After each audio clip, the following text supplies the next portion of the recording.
The Silent Challenger.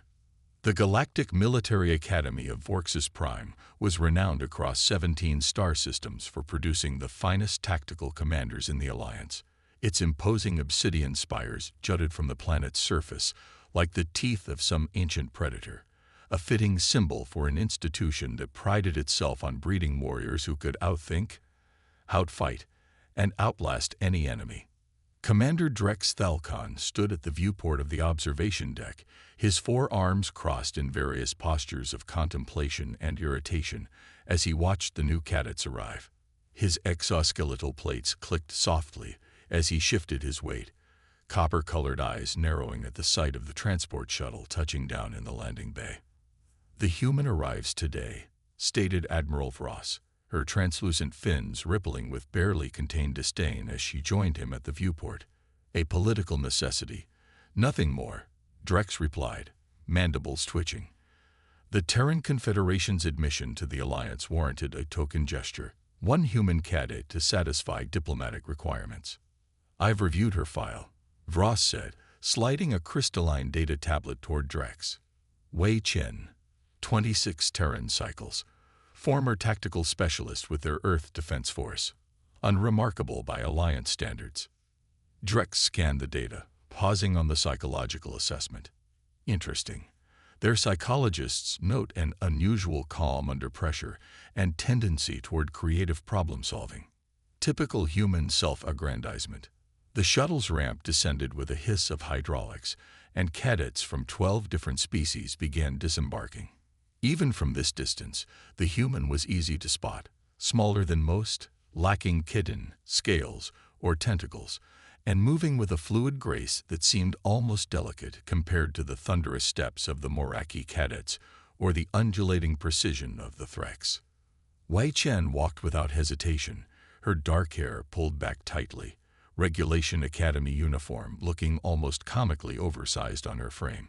She carried a single bag and wore an expression of pleasant neutrality, betraying neither intimidation nor arrogance as she followed the orientation guide toward the intake processing center. "She won't last a cycle," Admiral Vross predicted.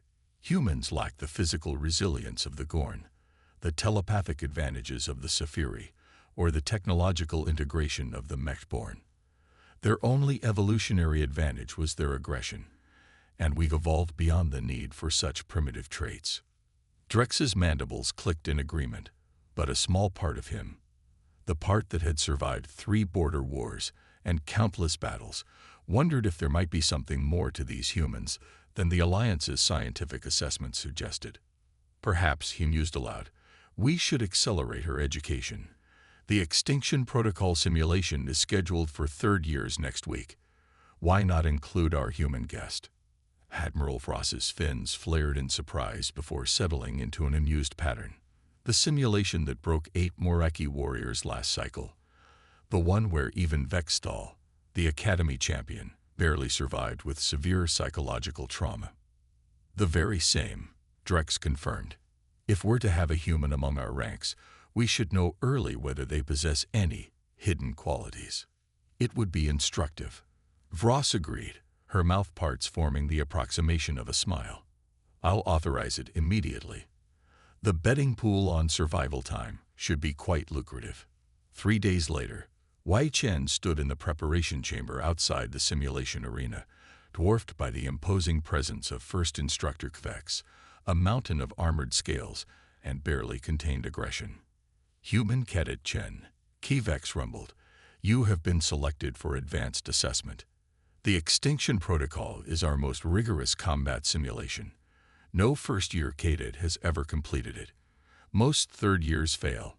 Survival for 30 minutes constitutes a technical victory." We nodded once, her face revealing nothing. "I understand, Instructor. You will have access to standard equipment, multiphasic blaster, graviton shield, and tactical combat knife. Medical response teams are standing by. There is no dishonor in quick defeat." We surveyed the offered weapons laid out on the preparation table. She picked up the blaster, testing its weight, then set it down again. "No thank you, Instructor. I won't need these." A ripple of amusement passed through the observation gallery where 24 senior officers and instructors had gathered to witness the humans' humiliation. Commander Drex noted with interest that she had requested no special accommodations, no adjustments for her smaller size or lesser strength. Is the human attempting humor? Admiral Vross asked, joining Drex in the prime viewing position. The simulation contains over 300 combat scenarios drawn from actual Alliance conflicts. Perhaps it's some form of Terran resignation ritual, suggested another officer. Their cultural database mentions concepts like facing death with dignity. The preparation chamber door slid open, revealing the vast, empty space of the simulation arena. A massive spherical chamber whose featureless white surfaces could generate any environment, any enemy, any scenario through a combination of advanced holography, gravitational manipulation, and sensory input. Wei Chen stepped inside, barefoot and dressed only in the standard physical training uniform of the academy. The door sealed behind her with a pneumatic hiss that echoed through the now silent observation deck. Simulation commencing in 30 seconds, announced the Academy Eye. Extinction protocol parameters loaded. Difficulty. Maximum. Scenario. Vorkath Insurrection, Day 7. Outpost Sigma 9. Wei closed her eyes for a moment, drew a deep breath, and then, to the astonishment of everyone watching, sat down cross-legged in the center of the arena floor. What is she doing? Kuvex demanded, scales flaring with confusion. Accepting defeat before beginning, suggested another instructor. A wise if cowardly choice. The countdown reached 0. The simulation activated. The white walls of the arena transformed instantly into the war-torn landscape of Outpost Sigma 9, a mining installation carved into an asteroid belt, now ravaged by battle. Holographic debris floated in artificial zero gravity. The sounds of distant explosions and weapons fire filled the air. Heat, cold, and radiation warnings blared from simulated environmental sensors. And from every conceivable approach, enemies spawned. Vorkath insurgents with their distinctive four-armed combat style, automated defense turrets, sabotaged mining drones repurposed as weapons, all converging on the small, still form of Wei Chen, who remained seated, eyes now open, observing. 10 credits says she's dead in 30 seconds, called out an instructor. 20 says 15 seconds, countered another. We didn't move, didn't reach for weapons she didn't have, didn't attempt to seek cover. The first wave of enemies closed in, weapons charge, simulation programming dictating they show no mercy. Just as the lead Vorkath fighter came within striking distance, Wei spoke, not to her attackers, but clearly and precisely. Simulation control, access voice recognition protocol. The simulated enemies froze in place as the Academy AI responded automatically. Voice recognition active. Cadet Chen. Wei. Human. First year. Security clearance. Standard. Implement observation mode. Authorization. Chen Epsilon 279. A moment of processing silence, and then authorization not recognized for standard cadet profiles. Wei's expression didn't change. Override. Terran Diplomatic Treaty, Section 14, Paragraph 6. All human personnel shall be granted emergency simulation control during initial integration phase to prevent accidental physiological damage due to xenobiological differences. Another pause, longer this time. In the observation deck, Commander Drex lunged toward the control panel. What is happening? Override this immediately. The technician's fingers flew across the interface, unable to comply. Commander, the system is verifying treaty protocols. Override accepted, the AI finally announced. Awaiting instruction. We stood now, her movements fluid and unhurried. Simulation control. Identify primary power nodes for Outpost Sigma 9 environmental systems. Holographic indicators appeared throughout the frozen battlefield, highlighting 12 different locations. Thank you, Wei said. And then, resume simulation. Standard parameters. The enemies unfroze, surging forward. But Y was already moving, not toward any of them, but toward the nearest highlighted power node. She reached it just as the first blaster shots from the insurgents tore through the space she had occupied moments before. With swift, precise movements, Y manipulated the holographic interface of the power node, her fingers flying across alien controls with practiced ease. "What is she doing?" Admiral Vross demanded, leaning forward. The answer came seconds later as the simulated environment's artificial gravity experienced a localized failure. 3 Vorkath insurgents, caught in the affected area, flailed helplessly as they floated away from the platforms, their weapons firing wildly and ineffectively. But Y wasn't done. She had already moved to the second power node, staying just ahead of the pursuing enemies. Another set of commands, and the atmospheric processing unit for an entire section of the outpost shut down. Simulated Vorkath fighters began gasping, their respiratory systems unable to process the sudden change in pressure and composition. "Impossible," breathed Cavex. "She's turning the environment itself against the enemies without engaging in direct combat."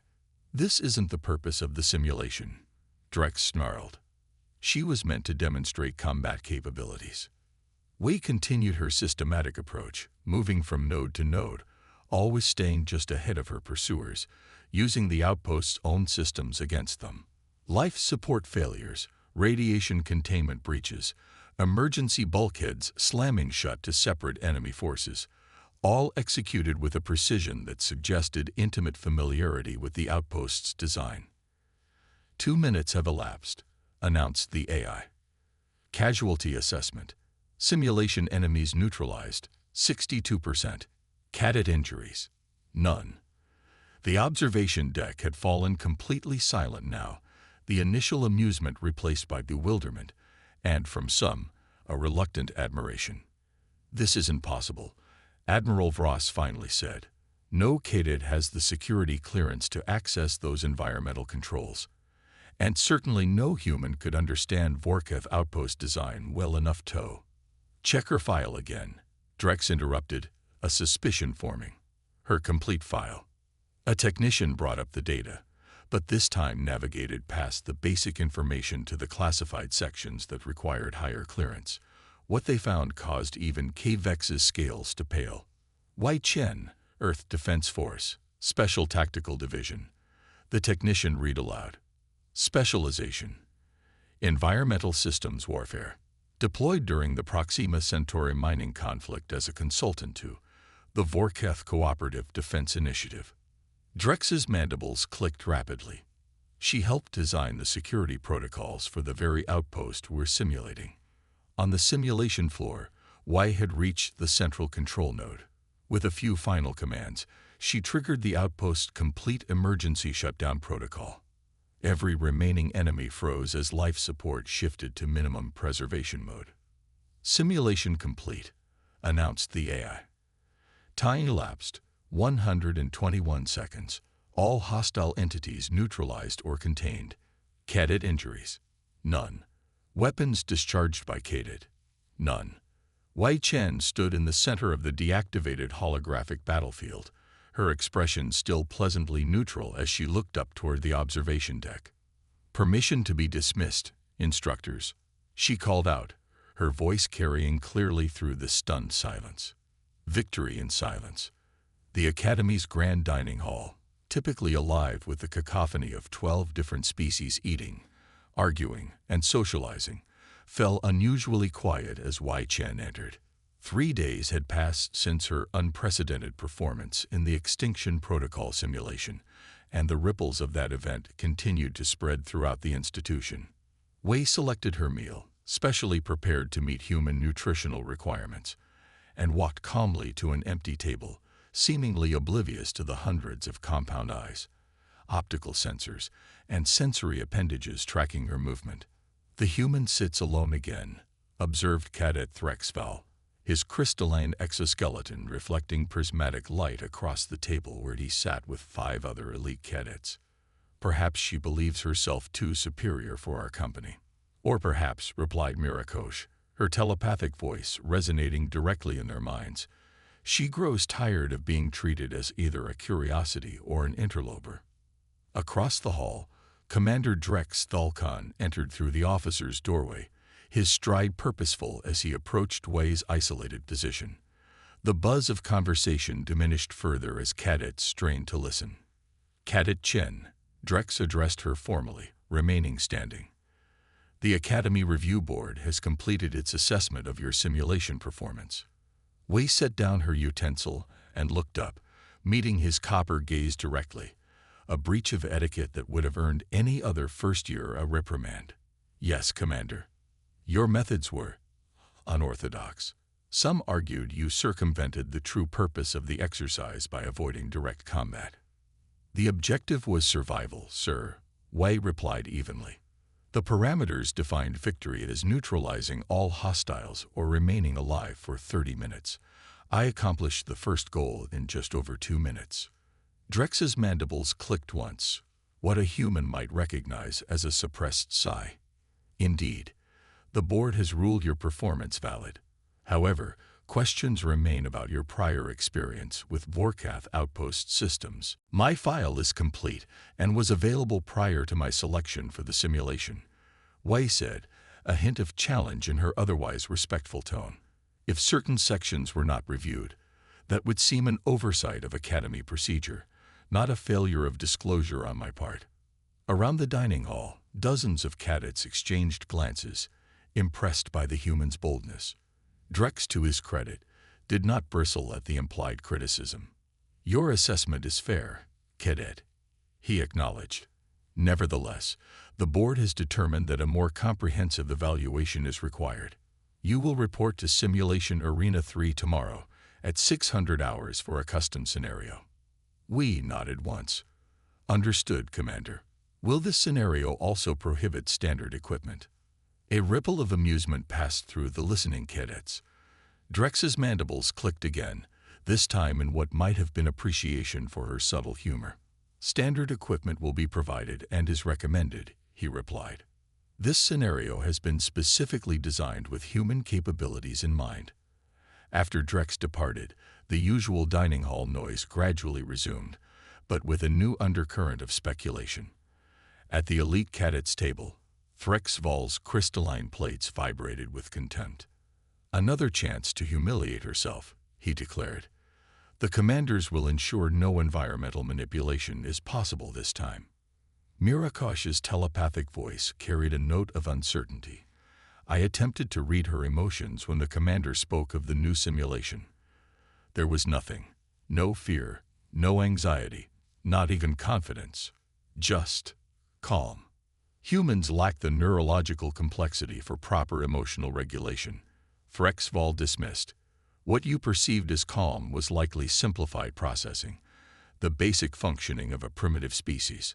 The following morning, Wei Chen arrived at Simulation Arena 3 precisely at 600 hours. Unlike the spherical chamber of the Extinction Protocol, this arena was designed as a vast rectangular space, with observation galleries running along both long walls. Nearly every seat was filled. Word of the special simulation had spread rapidly through the Academy. Admiral Vross stood at the primary control station, her fins rippling with anticipation as Wei entered. Cadet Chen. This simulation has been calibrated based on human historical battle data from your Earth's pre-space conflicts. You should find it more conventionally challenging. Wei performed the formal Academy salute, a motion that looked slightly awkward with human physiology. Thank you for the consideration, Admiral. Standard equipment is available.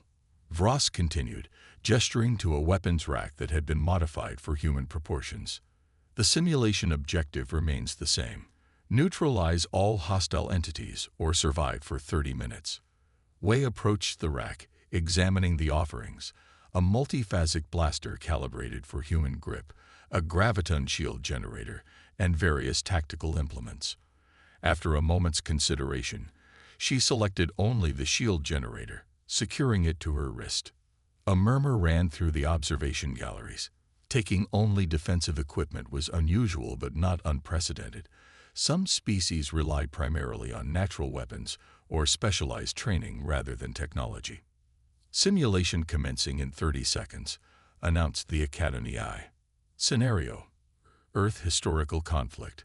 Verdun offensive, 1916 CE, modified with Alliance-equivalent weaponry. Wei's eyes widened slightly, the first genuine reaction many had seen from her since her arrival at the Academy. For a brief moment, something flashed across her features, not fear, but recognition, and perhaps a touch of sadness. "Is something amiss, Cadet?" Admiral Voss inquired, noting the reaction.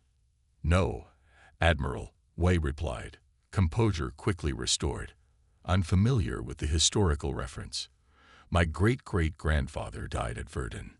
The simulation activated before Voss could respond. The pristine white walls of the arena transformed into a nightmarish landscape of churned earth, shattered trees, and deep trenches stretching into the distance. The simulated sensory inputs were comprehensive. The smell of cordite and decay, the distant thunder of artillery, the cold dampness of a European spring. Unlike the Extinction Protocol's space station, this environment offered no convenient control nodes, no systems to manipulate. It was raw, primal combat in its most brutal form, enhanced with anachronistic energy weapons and shield technology to create a hybrid horror that represented the worst of both eras. From the forward trenches, holographic enemy combatants began to appear, humanoid forms in period-appropriate uniforms, but armed with Alliance-standard blasters. They advanced in waves, using authentic Great War tactics combined with modern fire coordination. Wei activated her shield generator and moved with deliberate purpose, not toward cover as expected, but directly toward a particular feature of the battlefield, a partially destroyed observation post that offered a vantage point over the surrounding terrain. "Interesting choice," Commander Drex commented from his position beside Admiral Voss. "Elevated positions proved deadly in this Earth conflict, due to artillery and snipers." Wei reached the observation post just as the first wave of enemies opened fire. Her shield absorbed multiple hits as she climbed the damaged structure, moving with the fluid economy of motion that some had begun to recognize as distinctly human. Upon reaching the top, she immediately dropped to a prone position, minimizing her profile. From the galleries, confusion spread among the observers. Wei had no offensive weapons. Her position, while offering visibility, provided minimal tactical advantage without the means to engage enemies at range. What is her strategy? Vex wondered aloud. She cannot win through defense alone. Wei's actions soon provided an answer. Rather than attempting to fight, she began a methodical observation of the battlefield, particularly focused on the patterns of enemy movement and fire. After several minutes of study, she descended from the observation post and began moving along the edge of a communication trench. The enemies adjusted their approach, converging on her position from multiple angles. Wei activated her shield again, absorbing several direct hits as she sprinted across an exposed stretch of ground toward what appeared to be an abandoned artillery position. 5 minutes elapsed, announced the AI. Cadet injuries. Minor energy burns to left arm and right leg. Hostiles neutralized. 0. She's not even attempting to engage, Admiral Voss noted, fins fluttering with disapproval. This is not a demonstration of combat prowess. Yet she survives, Drex observed, against a scenario specifically chosen to exploit human historical trauma. In the simulation, Wei had reached the artillery position. The massive gun was clearly non-functional, but it wasn't the weapon that interested her. Instead, she focused on a small half-buried communications unit nearby.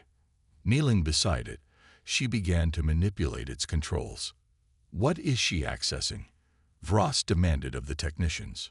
Communication protocols for coordinating artillery fire. One responded after checking the simulation parameters. But it's non-functional in the scenario, purely cosmetic detail. Wei continued working with the device for several moments, then suddenly smiled, a small, contained expression that nevertheless conveyed genuine satisfaction. She pressed a final sequence into the communicator, and then immediately took cover behind the massive gun shield.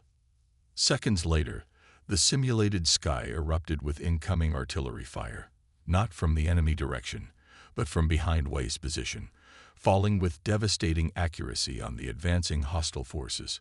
Simulated explosions tore through their ranks, neutralizing dozens in the initial barrage. The observation galleries erupted in confusion.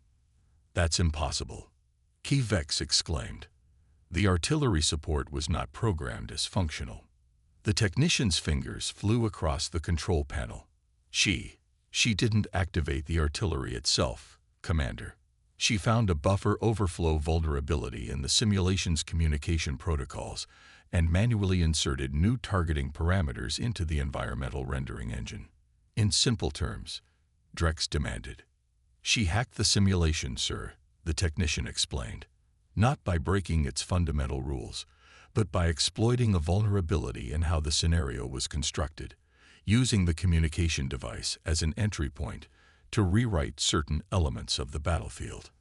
Wei was moving again, using the chaos of the artillery barrage as cover to advance toward an enemy command position. The remaining hostile forces were in disarray, their programmed tactics disrupted by the unexpected bombardment. 10 minutes elapsed, announced the AI. Cadet injuries, unchanged. Hostiles neutralized, 43%. Wei reached the enemy command post, a fortified bunker with communication equipment similar to what she had used earlier. Once again, she began manipulating the controls, working quickly as the artillery barrage began to subside. "She's implementing the same exploit," the technician reported, but targeting different simulation parameters. This time, the effect was more subtle but equally devastating. The remaining enemy forces suddenly turned on each other, their identification protocols corrupted to register allies as hostiles. What had been an organized assault devolved into chaotic friendly fire. 15 minutes elapsed, announced the AI. Cadet injuries, unchanged. Hostiles neutralized, 78%. Y emerged from the command bunker and found a defensible position to observe the remaining conflict. The simulated enemies continued to eliminate each other, their programming unable to overcome the fundamental corruption of their targeting systems. In the control room, Admiral Vross's fins had flattened against her skull, a sign of intense displeasure. "This is not combat. This is not what the simulation was designed to test." "No," Commander Drex agreed, his copper eyes fixed on the small human figure amid the chaos she had engineered. "It was designed to test human capabilities in a conventional battle scenario. Instead, it has revealed something far more significant." 20 minutes elapsed, announced the AI. Cadet injuries, unchanged. Hostiles neutralized, 94%. The final few enemy combatants fell to their corrupted allies. As the last one disappeared in a flash of simulated disintegration, the AI announced, "Simulation complete. All hostile entities neutralized." Time elapsed, 23 minutes, 17 seconds. Weapons discharged by Cadet, none. The simulation environment froze, then gradually faded back to the arena's default white surfaces. Wei Chen stood alone in the vast space, her academy uniform showing minor damage from the energy burns she had sustained early in the scenario. She looked toward the primary observation gallery where Admiral Vross and Commander Drex watched in silence. "Permission to be dismissed, Admiral," she called out, just as she had after the first simulation. This time, however, Admiral Vross engaged the communication system to respond. "Report to Briefing Room Alpha immediately, Cadet Chen. The Academy Command Staff requires your presence." 30 minutes later, Wei stood at attention before the assembled command staff, 6 senior officers representing the founding species of the Alliance. Commander Drex and Admiral Vross sat at the center of the semicircular table, data tablets displaying recordings of both simulations. "Cadet Chen," began Admiral Vross, her tone formal, "your performance in 2 combat simulations has been unprecedented. You have neutralized all hostile entities in both scenarios without discharging a single weapon. despite being specifically designed to eliminate the environmental manipulation advantage you displayed in your first attempt, added Commander Drex. Wei remained at attention, her expression neutral. I adapted to the parameters presented. Admiral, Commander. By exploiting system vulnerabilities rather than engaging in direct combat, Vross noted, a hint of accusation in her voice. With respect, Admiral, Wei replied, I was tasked with neutralizing hostiles or surviving for 30 minutes. No stipulation was made regarding methods. A ripple of what might have been amusement passed through several of the officers. Drex leaned forward, mandibles clicking softly. Cadet Chen, your file indicates you specialized in environmental systems warfare with Earth defense. What does that specialization entail, precisely? For the first time, Wei seemed to choose her words carefully. The Earth Defense Force recognized early in our space development the humans would rarely have physical or technological advantages in potential conflicts. We therefore developed alternative approaches focusing on systems manipulation, psychological warfare, and environmental adaptation. You were trained specifically to exploit vulnerabilities rather than engage in direct combat. One of the other officers clarified. I was trained to recognize that any system, whether technological, biological, or sociological, contains exploitable elements. Wei explained. Direct combat is rarely the most efficient path to victory. Admiral Vross's fins rippled with what might have been reluctant respect. Your approach challenges the fundamental combat doctrine taught at this academy for 300 cycles. Perhaps, we suggested, venturing beyond the strict formality of the situation. That is precisely why the Terran Confederation insisted on human integration into the Academy program. The room fell silent as the implications of her statement sank in. It was Commander Drex who finally spoke, his voice carrying a new note of understanding. You were not sent here merely as a diplomatic gesture. You are here to introduce new tactical thinking into our military doctrine. Wei's expression remained carefully neutral, but a hint of acknowledgement showed in her eyes. The Terran Confederation believes that diversity of approach strengthens any military alliance. Our history is filled with examples where conventional superiority was overcome by adaptive, creative strategies. Admiral Vross exchanged glances with the other officers before addressing Wei again. The command staff will need to reevaluate certain aspects of the Academy curriculum in light of these demonstrations. In the meantime, Cadet Chen, you are reassigned from basic combat training to advanced tactical theory, effective immediately. Wei saluted in the Academy formal style, now executed with perfect precision. Thank you, Admiral. As she turned to leave, Commander Drex added one final observation. It seems we have much to learn from our human allies, beginning with the recognition that victory need not always come from the barrel of a blaster. Wei paused at the doorway, allowing herself a small smile. An old Earth general once said that the supreme art of war is to subdue the enemy without fighting. It seems some wisdom transcends species and stars. The door closed behind her, leaving the command staff to contemplate how one small, seemingly fragile human had silently revolutionized 3 centuries of galactic military doctrine without firing a single shot.